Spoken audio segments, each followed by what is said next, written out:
Tyronn Lue and General Manager David Griffin as they're here to address the assembly media. As a lot of questions coming to them now as defending NBA champions. Let's listen in. So if you have a question, please raise your hand. We'll get the microphone to you. Please identify yourself and your outlet before asking your question. Also, people who not hold your phone up, take pictures, kills every camera. Thank you. Apparently, our PR staff cannot use said microphones. So thank you all, obviously, for coming. Very excited to be here. Very excited to have you here. Just a couple quick points of order that I would like to take care of before we open it up to questions. First of all, J.R. Smith is not here today. As we've stated and coaches previously stated, we think very highly of J.R. We love him as a member of our team. As a member of our locker room, he was essential to our success.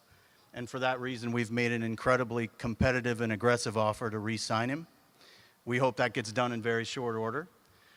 At the same time, we've been a team that has really become accustomed to a next man up mentality, and we expect this will be no different. Not at all something that's going to be used as an excuse here in any way, shape, or form. But we truly believe JR feels the same way about us, and as I said, we hope this is done in very short order. Secondly, in a very late developing move, Mo Williams' agent reached out to me this morning and informed me that Mo is not going to continue his playing career. Mo will not be here today either. Neither myself nor Ty will take any questions on JR or Mo, but I would be glad, and Ty would be glad to field any others you have. Tom Withers, Associated Press. Good to see you guys. Hey, Ty, you've been in a situation with teams that have defended championships. How difficult is it to keep that hunger and keep that edge when you've already gotten to the top? Well, I think once you reach the top and you have that, you've had that edge and hunger of getting there and you finally win a championship, I think it's great. And I think, when the team comes back the next year, that's all that's on their mind is winning another championship. So the biggest thing for us, going forward, just health-wise for me, we got to stay healthy. We got to do the right things to take care of our body. But for me, the biggest thing is health. Chris Parker, Cleveland Scene.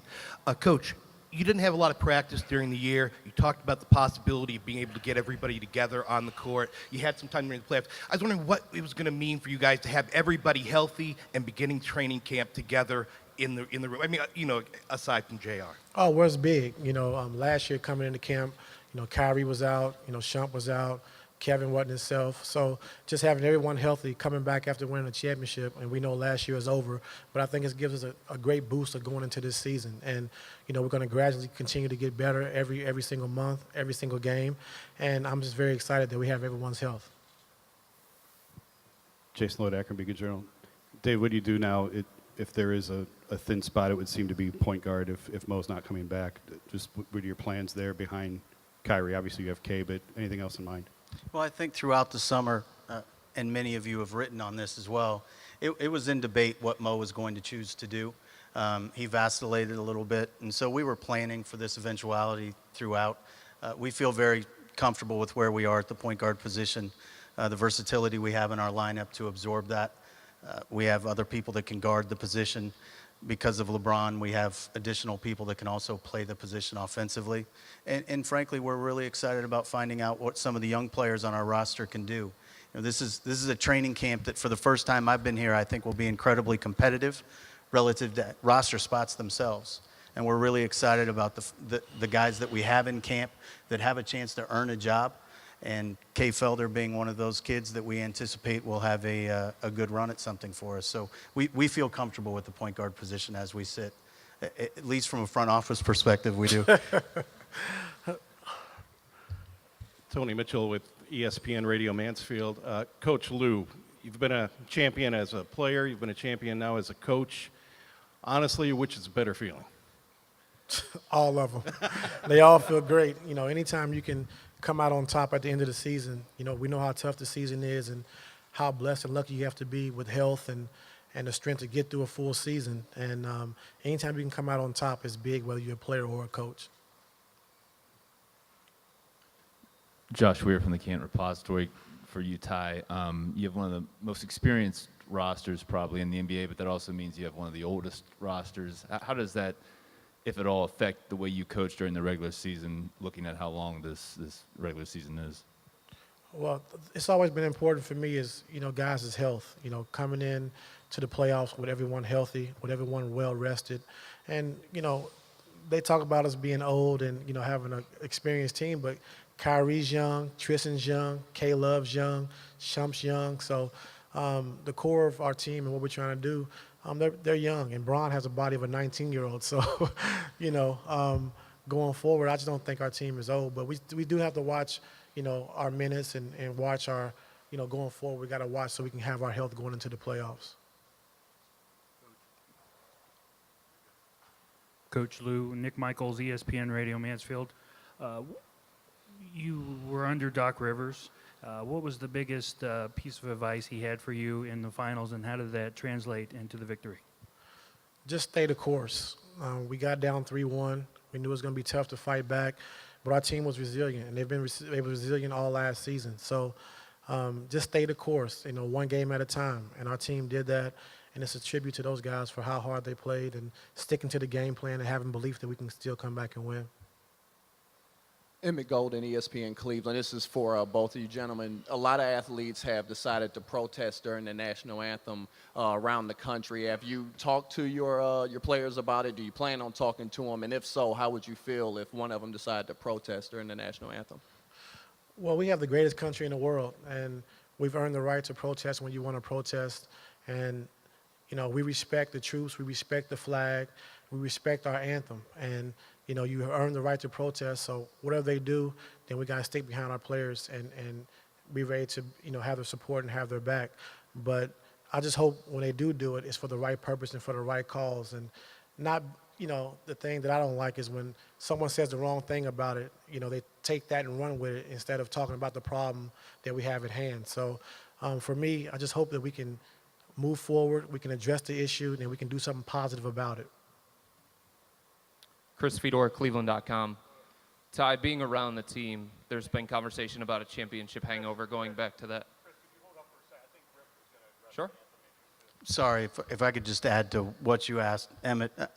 I think, and Ty alluded to this at the end, I think far too much is being made of what form of nonviolent protest somebody chooses to implement, and not nearly enough is being paid to the actual issues that spawn that outrage in the first place.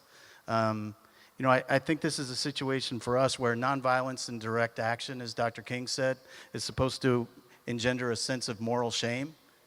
We should be ashamed of what's going on in this country that prompted the initial protest in the first place. And I'm really, really honored to be part of a league where Adam Silver and Michelle Roberts are working in conjunction with the Players Association to try to find a way to really bring meaningful change and to impact the issue, rather than talking about how one person chose to deal with their outrage over the issue. And we have players in that room that are really mature veteran people that want to make an impact. So we're all going to talk about the political correctness of what they do. I'd really like us to start talking about what's going on and trying to reach the core of what's going on. So we will talk to our players as a team. I'm very confident that we'll arrive at a place that's pretty inspired, because we've got a group of guys that are really about the right things, and I think have a very real moral fiber. But I just don't think this should be a topic that continues anymore. Let's start talking about what we actually did about it. Chris Fedor, Cleveland.com. Ty, going back to the conversation, I guess, about the championship hangover, being around the team for the workouts recently, what do you sense in terms of their attitude and the approach to this season? The biggest thing for me, just going to Santa Barbara and watching what they had put together, just having all 13 players there without JR and without Mo, just having those guys there and working together, and the camaraderie, to take time out of your schedule in the summer to come there and everyone meets up. It was just a great feeling just to see them, happy, smiling, having fun together, and also working out. So we got to take them last 4 days and try to apply it to us, and try to apply it to our training camp and get better each and every day. Joe Barton, Cleveland.com. David, has there been any kind of settlement worked out with Mo, or is that something that the two sides are going through now? So as I said earlier, I can't really speak to the issue at this point. But again, we were we were planning on something like this being possible. So. Stephen Means, Kent Wire. Coach Lou, for you, how much confidence does it give you? You came in about March and you come down from being down 3-1. Now you've got a whole full season to work with a team. How much confidence does it give you knowing you can get the job done in that little amount of time? Well, each season is different. We can't, it was a great run last year. We won a championship, but last year is over. So each season is different. Other teams have gotten better. And so we got to just continue to make the necessary steps, throughout the course of the season to get better. And when we hit the playoffs, we want to be in full stride. So it's different. I know we came back from a 3-1 deficit, but that season's over, and now we got to continue to get better.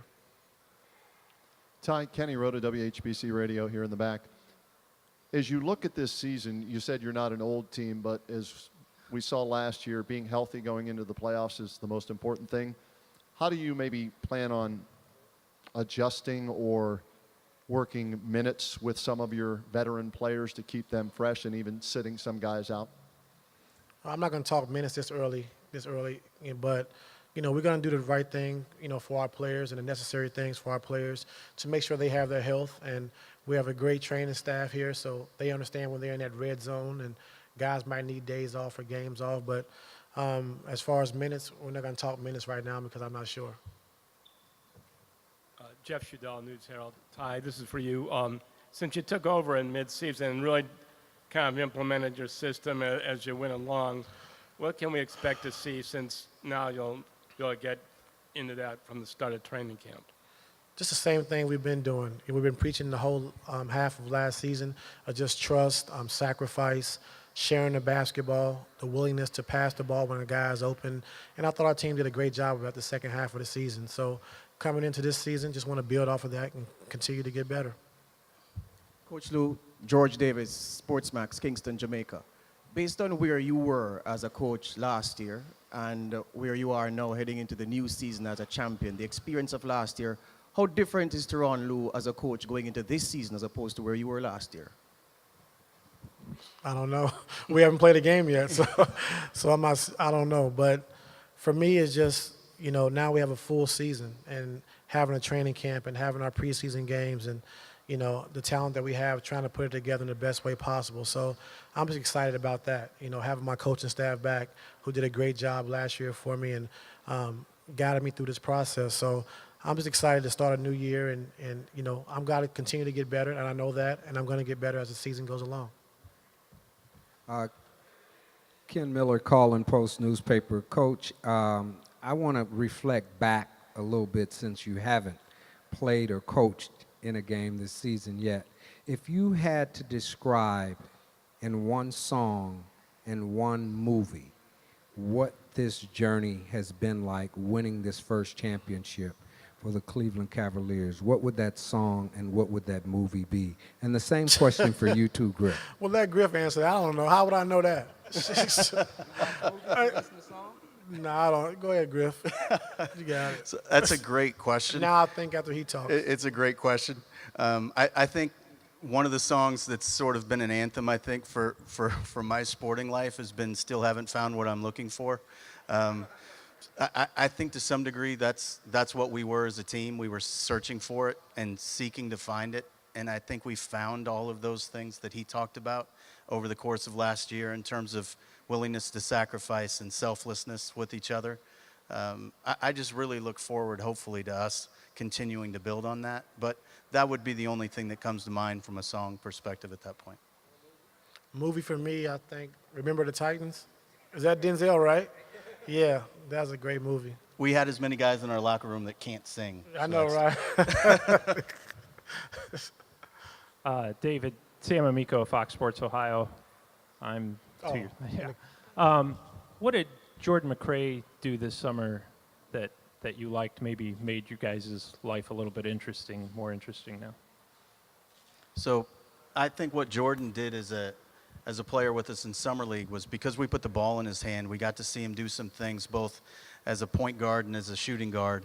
What we didn't get to see him do in Summer League because he wasn't playing with the other types of players he would play with our, call it the varsity, if you will, is he didn't get to play off the ball.